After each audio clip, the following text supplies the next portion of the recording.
A Tale of Two Cities by Charles Dickens. Book the Second, The Golden Thread. Chapter 21, Echoing Footsteps. A wonderful corner for echoes, it has been remarked, that corner where the doctor lived. Ever busily winding the golden thread which bound her husband and her father and herself and her old directress and companion in a life of quiet bliss, Lucie sat in the still house, in the tranquillity resounding corner, listening to the echoing footsteps of years.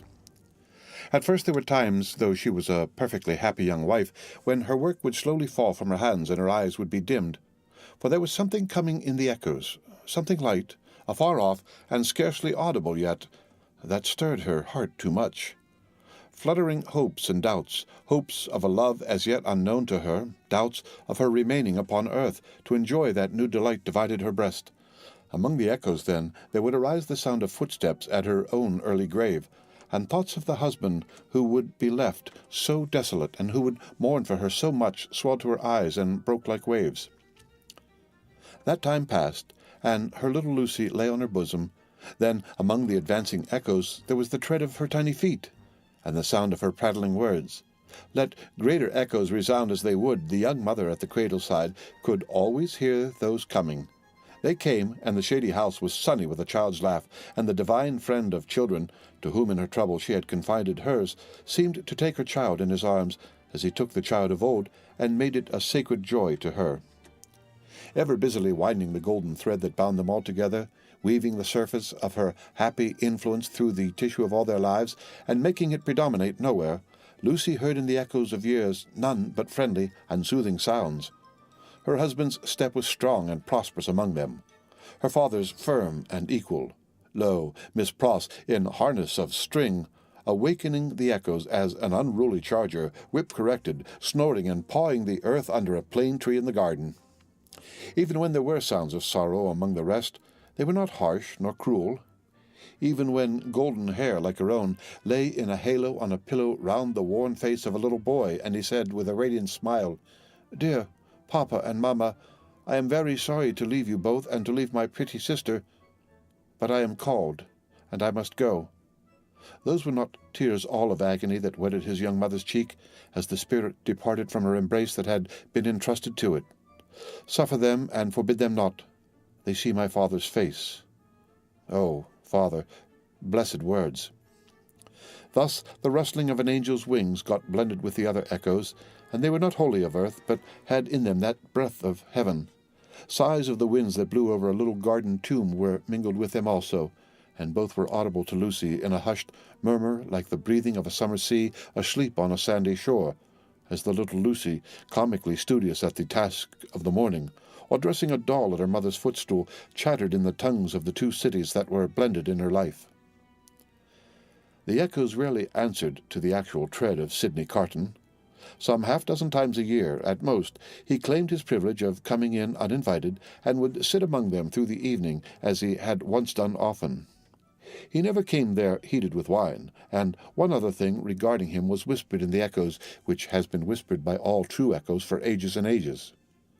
No man ever really loved a woman, lost her, and knew her with a blameless, though an unchanged mind, when she was a wife and a mother, but her children had a strange sympathy with him, an instinctive delicacy of pity for him. What fine, hidden sensibilities are touched in such a case, no echoes tell, but it is so, and it was so here. Carton was the first stranger to whom little Lucie held out her chubby arms, and he kept his place with her as she grew. The little boy had spoken of him almost at the last. "Poor Carton, kiss him for me."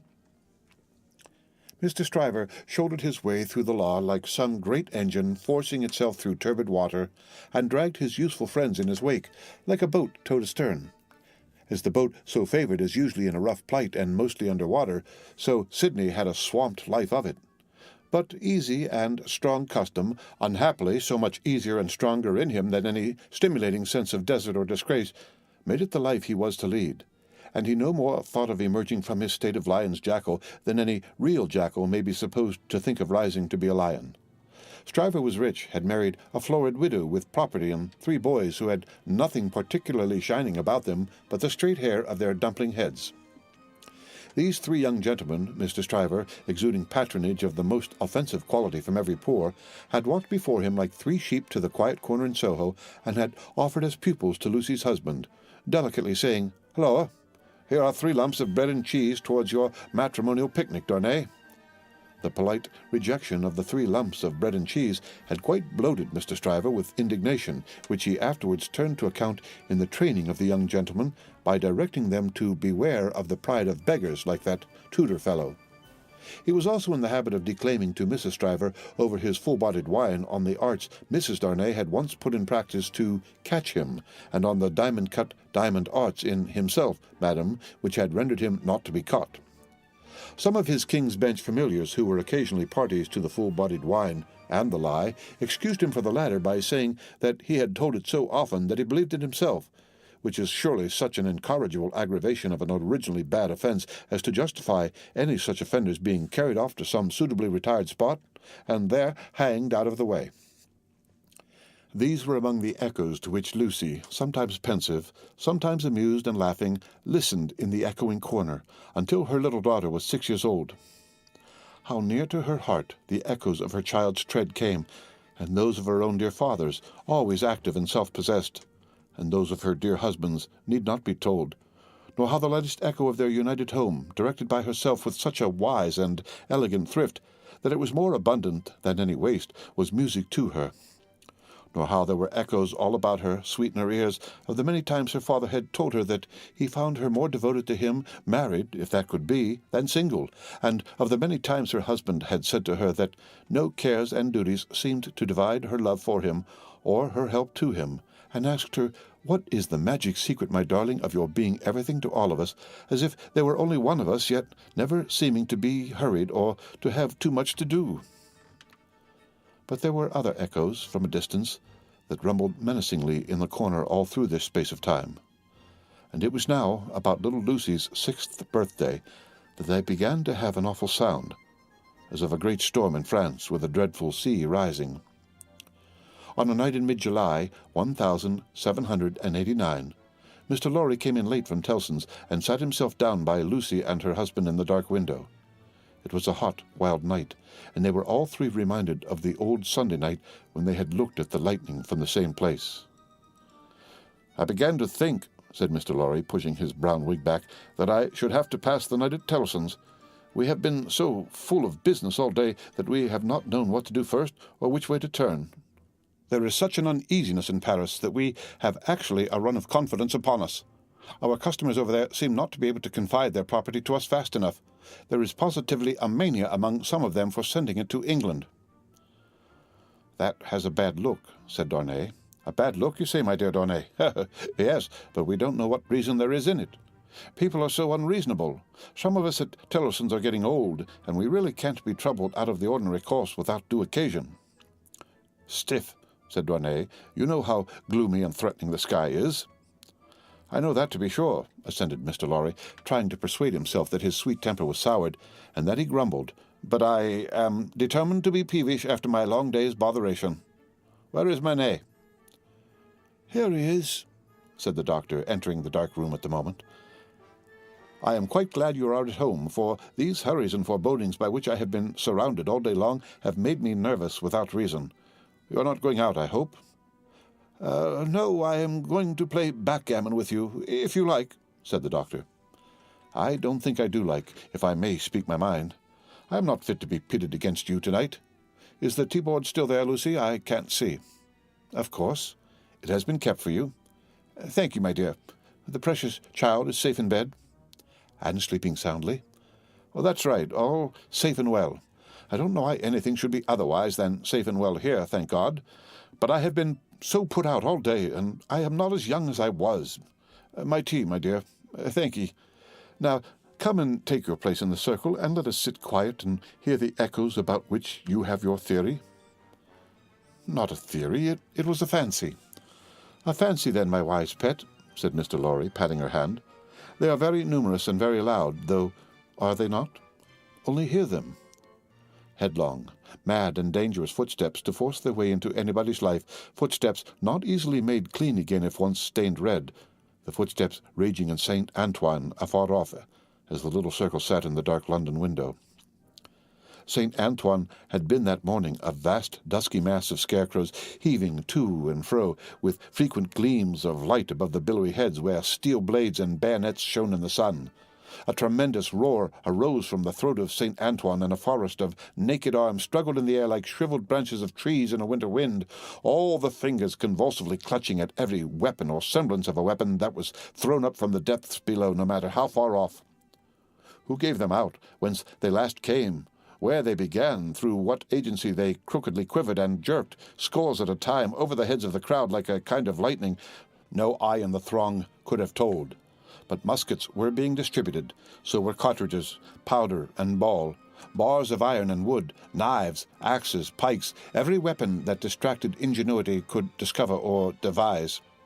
People who could lay hold of nothing else set themselves with bleeding hands to force stones and bricks out of their places in walls. Every pulse and heart in St. Antoine was on high fever strain and at high fever heat. Every living creature there held life as of no account, and was demented with a passionate readiness to sacrifice it. As a whirlpool of boiling waters has a center point, so all this raging circled round Defarge's wine shop, and every human drop in the cauldron had a tendency to be sucked towards the vortex, where Defarge himself, already begrimed with gunpowder and sweat, issued orders, issued arms, thrust this man back, dragged this man forward, disarmed one to arm another, laboured and strove in the thickest of the uproar. "Keep near to me, Jacques 3, cried Defarge, "and do you, Jacques 1 and 2, separate, and put yourselves at the head of as many of these patriots as you can. Where is my wife?" "Well, here you see me," said Madame, composed as ever, but not knitting today. Madame's resolute right hand was occupied with an axe in place of the usual softer implements, and in her girdle were a pistol and a cruel knife. "Where do you go, my wife?" "I go," said Madame, "with you at present. You shall see me at the head of women by and by." "Come then," cried Defarge in a resounding voice. "Patriots and friends, we are ready. The Bastille!" With a roar that sounded as if all the breath in France had been shaped into the detested word, the living sea rose, wave on wave, depth on depth, and overflowed the city to that point. Alarm bells ringing, drum beating, the sea raging and thundering on its new beach, the attack began. Deep ditches, double drawbridge, massive stone walls, 8 great towers, cannon, muskets, fire and smoke. Through the fire and through the smoke, in the fire and in the smoke, for the sea cast him up against a cannon, and on the instant he became a cannoneer, Defarge of the wine shop worked like a manful soldier. 2 fierce hours. Deep ditch, single drawbridge, massive stone walls, 8 great towers, cannon, muskets, fire and smoke, 1 drawbridge down. "Work, comrades, all, work! Work, Jacques 1, Jacques 2, Jacques 1,000, Jacques 2,000, Jacques 5 and 20,000, in the name of all the angels of the devils which you prefer, work." Thus Defarge of the wine shop still at his gun, which had long grown hot. "To me, women!" cried Madame, his wife. "What, we can kill as well as the men when the place is taken?" And to her, with a shrill, thirsty cry, trooping women variously armed, but all armed alike in hunger and revenge.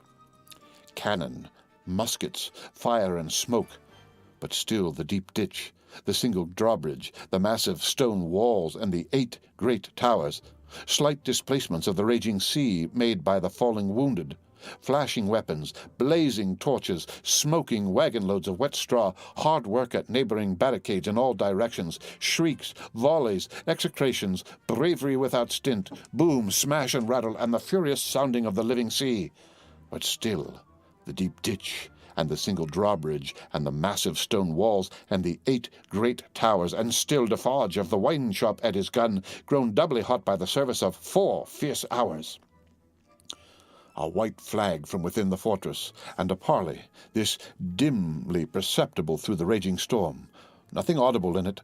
Suddenly the sea rose immeasurably wider and higher, and swept Defarge of the wine shop over the lowered drawbridge, past the massive stone outer walls, in among the 8 great towers surrendered. So resistless was the force of the ocean bearing him on, that even to draw his breath or turn his head was as impracticable as if he had been struggling in the surf at the South Sea, until he was landed in the outer courtyard of the Bastille. There, against an angle of a wall, he made a struggle to look about him. Jacques 3 was nearly at his side. Madame Defarge, still heading some of her women, was visible in the inner distance, and her knife was in her hand. Everywhere was tumult, exultation, deafening and maniacal bewilderment, astounding noise, yet furious dumb show. "The prisoners! The records! The secret cells! The instruments of torture! The prisoners!" Of all these cries and 10,000 incoherences, "the prisoners" was the cry most taken up by the sea that rushed in, as if there were an eternity of people as well as of time and space. When the foremost billows rolled past, bearing the prison officers with them, and threatening them all with instant death if any secret nook remained undisclosed, Defarge laid his strong hand on the breast of one of these men, a man with a grey head, who had a lighted torch in his hand, separated him from the rest, and got him between himself and the wall. "Show me the North Tower," said Defarge. "Quick!" "I will, faithfully," replied the man, "if you will come with me, but there is no one there." "What is the meaning of 105 North Tower?" asked Defarge. "Quick!" "The meaning, monsieur? Does it mean a captive or a place of captivity, or do you mean that shall strike you dead?" "Kill him!" croaked Jacques III, who had come close up. "Monsieur, it is a cell." "Show it to me." "Pass this way, then." Jacques III, with his usual craving on him, and evidently disappointed by the dialogue taking a turn that did not seem to promise bloodshed, held by Defarge's arm as he held by the turnkeys. Their three heads had been close together during this brief discourse, and it had been as much as they could do to hear one another even then, so tremendous was the noise of the living ocean in its eruption into the fortress, and its inundation of the courts and passages and staircases. All around outside, too, it beat the walls with a deep, hoarse roar, from which occasionally some partial shouts of tumult broke and leaped into the air like spray. Through gloomy vaults, where the light of day had never shone, past hideous doors of dark dens and cages, down cavernous flights of steps, and again up steep, rugged ascents of stone and brick, more like dry waterfalls than staircases, Defarge, the turnkey, and Jacques III, linked hand in arm, went with all the speed they could make. Here and there, especially at first, the inundation started on them and swept by. But when they had done descending, and were winding and climbing up a tower, they were alone, hemmed in here by the massive thickness of walls and arches. The storm within the fortress and without was only audible to them in a dull, subdued way, as if the noise out of which they had come had almost destroyed their sense of hearing. The turnkey stopped at a low door, put a key in a clashing lock, swung the door slowly open, and said, as they all bent their heads and passed in, 105 North Tower. There was a small, heavily grated, unglazed window high in the wall, with a stone screen before it, so that the sky could be only seen by stooping low and looking up. There was a small chimney heavily barred across, a few feet within. There was a heap of old feathery wood ashes on the hearth. There was a stool and table and a straw bed. There were the 4 blackened walls and a rusted iron ring in one of them. "Pass that torch slowly along these walls, that I may see them," said Defarge to the turnkey. The man obeyed, and Defarge followed the light closely with his eyes. "Stop! Look here, Jacques." "A.M.," croaked Jacques III, as he read greedily. "Alexandre Manette," said Defarge in his ear, following the letters with his swart forefinger, deeply ingrained with gunpowder. "And here he wrote, 'A poor physician,' and it was he, without doubt, who scratched a calendar on this stone. What is that in your hand? A crowbar? Give it to me." He had still the linstock of his gun in his own hand. He made a sudden exchange of the 2 instruments, and, turning on the worm-eaten stool and table, beat them to pieces in a few blows. "Hold the light higher," he said wrathfully to the turnkey. "Look among those fragments with care, Jacques, and see, here is my knife," throwing it to him. "Rip open that bed and search the straw. Hold the light higher, you." With a menacing look at the turnkey, he crawled upon the hearth, and, peering up the chimney, struck and prized at its sides with the crowbar, and worked at the iron grating across it. In a few minutes some mortar and dust came dropping down, which he averted his face to avoid, and in it, and in the old wood ashes, and in a crevice in the chimney into which his weapon had slipped or wrought itself, he groped with a cautious torch. "Nothing in the wood, and nothing in the straw, Jacques?" "Nothing." "Let us collect them together in the middle of the cell. So. Light them, you." The turnkey fired the little pile, which blazed high and hot. Stooping again to come out at the low arched door, they left it burning and retraced their way to the courtyard, seeming to recover their sense of hearing as they came down, until they were in the raging flood once more. They found it surging and tossing in quest of Defarge himself. St. Antoine was clamorous to have its wine shopkeeper foremost in the guard upon the governor who had defended the Bastille and shot the people. Otherwise, the governor would not be marched to the Hôtel de Ville for judgment. Otherwise, the governor would escape, and the people's blood, suddenly of some value after many years of worthlessness, be unavenged. In the howling universe of passion and contention that seemed to encompass this grim old officer, conspicuous in his grey coat and red decoration, there was but one quite steady figure, and that was a woman's. "See, there is my husband," she cried, pointing him out. "See, Defarge!" She stood immovable close to the grim old officer, and remained immovable close to him, remained immovable close to him through the streets, as Defarge and the rest bore him along, remained immovable close to him when he was got near his destination, and began to be struck at from behind, remained immovable close to him when the long gathering rain of stabs and blows fell heavily, was so close to him when he dropped dead under it that, suddenly animated, she put her foot upon his neck, and with her cruel knife long ready, hewed off his head. The hour was come when St. Antoine was to execute his horrible idea of hoisting up men for lamps to show what he could be and do. St. Antoine's blood was up, and the blood of tyranny and domination by the iron hand was down on the steps of the Hôtel de Ville, where the governor's body lay down on the sole of the shoe of Madame Defarge, where she had trodden on the body to steady it for mutilation. "Lower the lamp yonder," cried St. Antoine, after glaring round for a new means of death. "Here is one of his soldiers to be left on guard." The swinging sentinel was posted, and the sea rushed on. The sea of black and threatening waters, and of destructive upheaving of wave against wave, whose depths were yet unfathomed, and whose forces were yet unknown.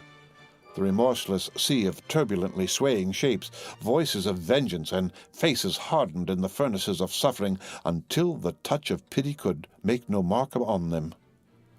But in the ocean of faces, where every fierce and furious expression was in vivid life, there were two groups of faces, each 7 in number, so fixedly contrasting with the rest that never did sea roll which bore more memorable wrecks within it. 7 faces of prisoners, suddenly released by the storm that had burst their tomb, were carried high overhead, all scared, all lost, all wondering and amazed, as if the last day were come, and those who rejoiced around them were lost spirits. Other 7 faces were there, carried higher, 7 dead faces, whose drooping eyelids and half-seen eyes awaited the last day.